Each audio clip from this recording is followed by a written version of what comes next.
What's up guys, I got a brand new video for you today.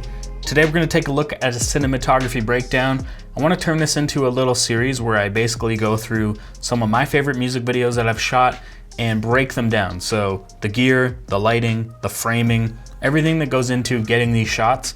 And I want to actually like break it down, so where I place lights and things like that. I think this will be really informative for a lot of you guys because I can't basically do behind the scenes on a lot of these music videos. There just isn't a way to do it. So I think this is a good way. I do bring my phone and I film some of the lighting setups and different things like that so that I can use it in the future for something like this. But before we jump into this video, I want to give a shout out to our sponsor, gearfocus.com. They're running a short film contest right now, which is pretty dope. It's called Focus on the Good, and it's basically a short film, 60 to 90 seconds long with positive vibes. And I'm gonna be a judge. I've never been a judge before for anything, but I'm gonna be a judge on this. We're gonna be judging on creativity, originality, cinematography, and sound design. There's $2,500 worth of prizes, and you can also win cash as well. There's gonna be more information on the link in the description. You can figure out where to submit your videos to that. But yeah, that's really cool, something we really need right now. So this first video is for a band called Ferraro, and we shot it on the Canon C200. It's my personal camera. Basically shoot a lot of music videos on the C200. And the lenses we used were the Canon 24mm f1.4 Mark II, the Canon 100mm macro 2.8L. We used a Tokina 11-16 f2.8, which is an ultra wide lens. And I think I also used the Zeiss Planar 50mm f1.4. And I also used a Tiffin Pro Mist, a quarter on it, black Pro Mist. And yeah, basically everything was shot on that. So let's jump right into the video.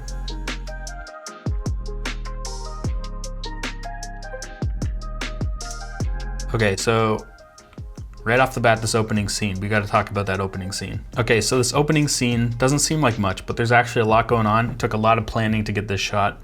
We have a PA behind the door, and she's opening the door as I'm walking through. But besides that, we got to talk about the lighting. So first of all, we've got this blue section here, which is actually just ambient light hitting that wall. I wanted to be able to see some of that wallpaper. But I also wanted to be able to see this doorknob. So right here, you can see there's light hitting it right on this edge here. And I actually have a lamp behind this wall right here that's casting light onto this section of the doorknob. And I also had it flagged off on the top and bottom so that it only hit the doorknob and not the rest of the door. And I know it seems kind of extreme, but I really wanted to be able to see that doorknob when you opened up. So obviously you can see the modeling behind that, and then there's some ambient light behind her. So there's ambient light right here. And then obviously we push in through the door and reveal the room.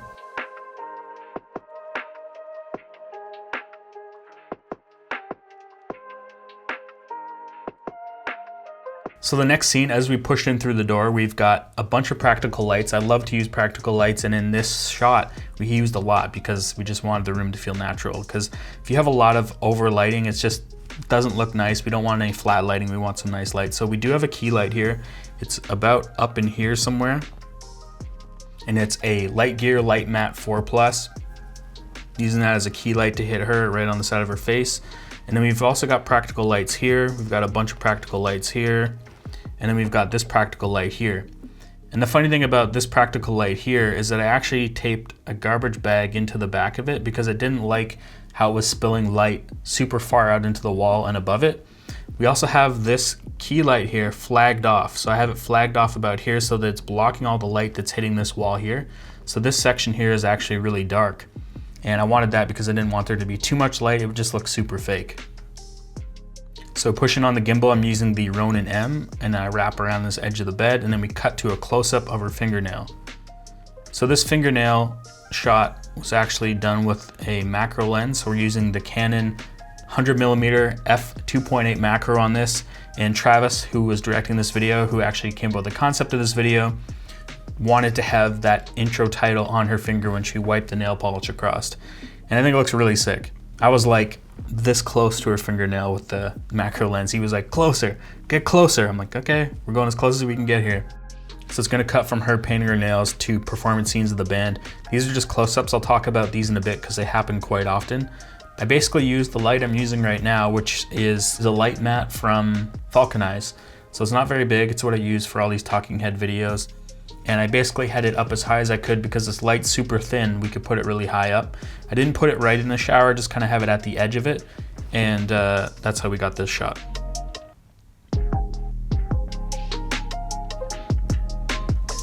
Oh, so I forgot to mention the actual concept of this video. So what happens is everything that's happening to this girl, so she's showering, all these other things, is gonna be happening to the band. So it's like they're in this kind of small world inside her head, and everything that she's doing is happening to them. So cut back to this wide shot. This is the first time I'm gonna talk about these wide shots. So this was shot with the Tokina 11-16 f2.8, which is an ultra wide lens, and I had it on tripod locked off. We had it really close to the mic, like it was probably 4 inches from the mic. So it's right about here. And the way we lit this shot is I have 2 overhead light mats up here, and I have them flagged off so that they're not spilling a ton of light off onto the back wall. And then I also have a key light hitting him right here. And then I also have a negative fill right here. So I have a flag right here to block light hitting the side of his face. So then we have light coming from here and light coming from here.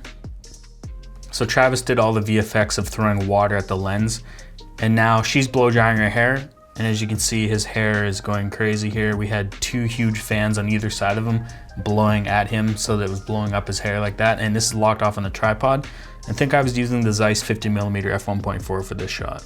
So we got our first super wide shot of them here. And as I said, I had 2 light mats up here, and I have them flagged off.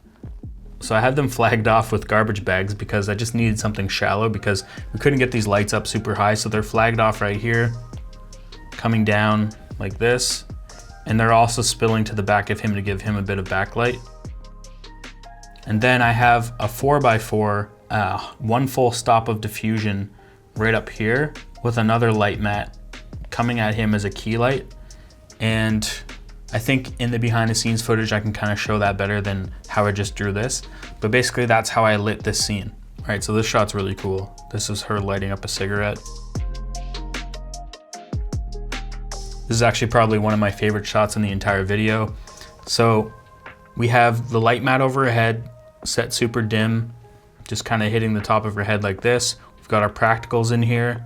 I think we actually used the Canon 100mm macro for this, or the 50mm. We do cut to the 100mm macro in a little bit, but the lighter that she's lighting up is casting light on her face here. So it's kind of illuminating her face, but it's giving a really dreamy cinematic look. On this extreme close-up of the cigarette, again, 100mm macro. It's actually really hard to get when the cigarette's moving in someone's mouth, but it looks really cool. Again, the key light's over top, just kind of lighting the cigarette, and I think it looks really sick.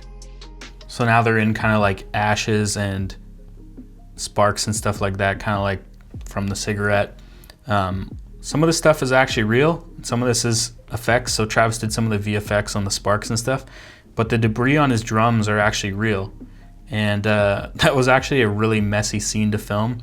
I had to put a bag over top of my camera and just get covered in this debris. This stuff they actually use in the film industry for debris and ashes and stuff like that. So this is basically ash that we were throwing on top of everything.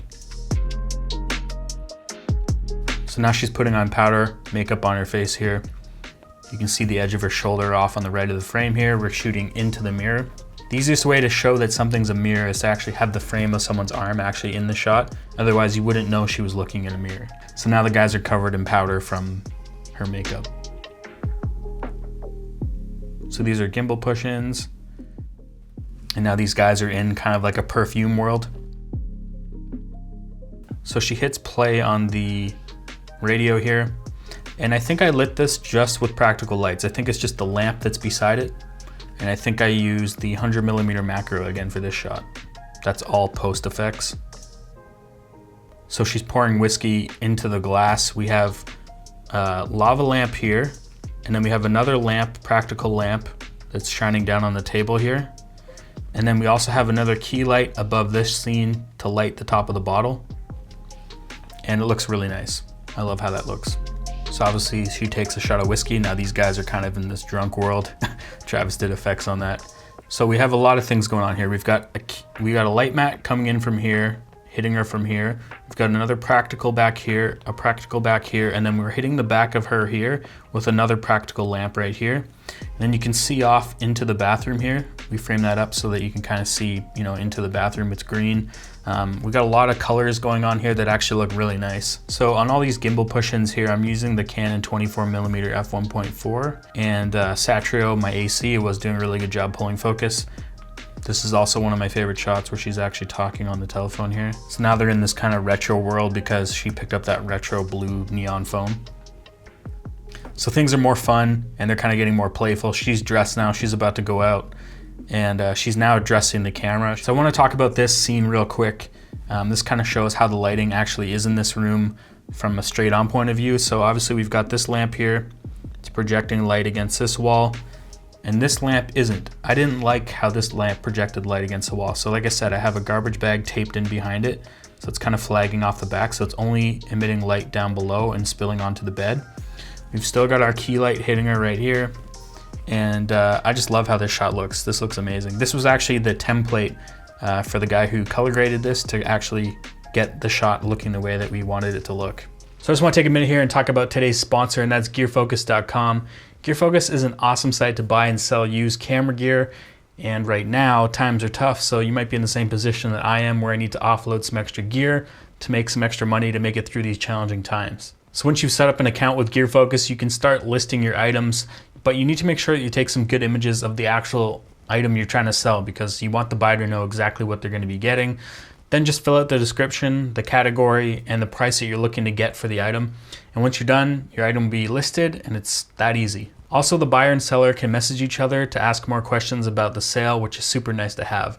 I only recently just set up my shop and I put a few of my things up for sale, so I haven't really sold anything yet, but I'm excited to see how things work out. GearFocus handles all the transaction and money side of things, so you know you're safe compared to trying to sell it in person, you know, through like Craigslist or Facebook, and especially now since we shouldn't be meeting up in person anyway. And right now during this COVID-19 pandemic, they're actually waiving the small 3.5% transaction fee for sellers, which is so much better than eBay's insanely high fee. So make sure to check out my shop at gearfocus.com. The link will be in the description, and thanks for sponsoring this video.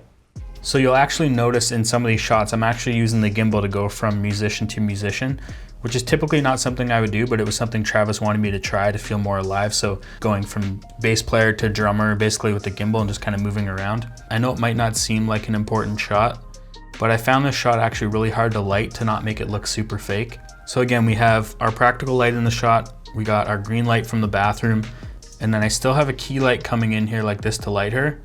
And then we have another practical lamp that actually didn't exist in the main scene. And it was just so that we could have a bit of warm light hitting this back wall here, because before I didn't actually have any light in that room at all. So I had to kind of move it around. I also cooled off this key light to look more like blue light from the TV that I showed previously when she leaves the door. And then obviously they're gone, and that's the end of the video. Okay, so that's it. This was a really long video, but hopefully it was a little bit more informative to show you guys kind of what goes into lighting a music video. If you have any questions, put them down below in the comment section. That's basically it. If you like this video, give it a thumbs up. If you dislike this video, give it thumbs down twice. Don't forget to hit that notification bell. Don't forget to wash your hands. I'll see you guys in the next one.